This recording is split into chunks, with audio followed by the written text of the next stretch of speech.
Hi, my name is Jon Lybrook. I'm with Intaglio Editions in Boulder, Colorado, and I'm going to show you how to wipe and print your Intaglio Editions plate. The first thing we do is prepare the ink. So I'm going to mix up some colored inks for one of my clients, and we've got a very interesting combination of sepias and browns today we're going to be printing. At Intaglio Editions, we like to use Charbonnel Inks, which are a French manufacturer of fine inks. And so we've got, in this case, some raw sepia, red ochre, and carbon black. We really like the carbon black because it's about as black can be. It's very dark, very opaque. So I'm going to be printing about 5 to 10 prints today. So I'm going to try to portion out just the amount of ink we'll need for that. So this ink has been sitting for a while, so it's got a little bit of skin on it. So we'll take that off. Get some of that junk out. Just throw that away. And so the idea is to put down as much ink as you'll need for the day. And over time you get good at judging how much that is exactly. So for this we're going to use even proportions of each of these 3 colors.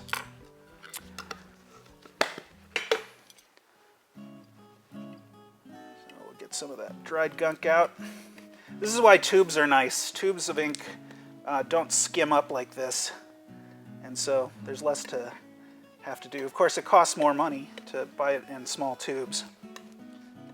Sometimes you can put a little heating pad underneath to warm up the ink so that it flows more smoothly. Temperature really does make a difference with this process, and so you want the ink to be fairly loose. This looks like a pretty good consistency. Anything that is non-ink we'll want to remove and get off the glass, because that can wind up on your plate and scratch your plate, potentially.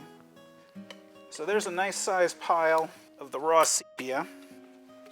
So now I'm going to approximate that same amount of ink for this color.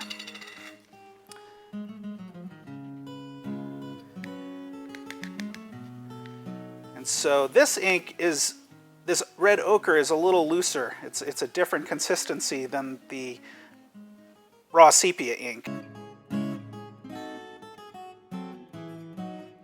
So in addition to those two, I'm also going to add some black. So I need a similar amount of black. If you can see that.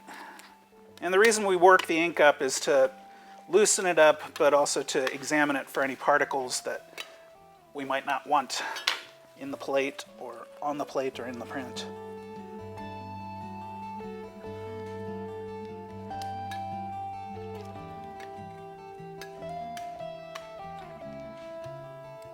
So I'm going to take a little bit out of this pile just because it looks like that ink might be a little bit too much compared to these other two. And the black ink, that looks about right, and the red ochre looks about right. You can always add more ink. You can always add more black too. So now now that we've got these 3 pretty much in proportion, I'm going to mix them all up and we'll see what we get.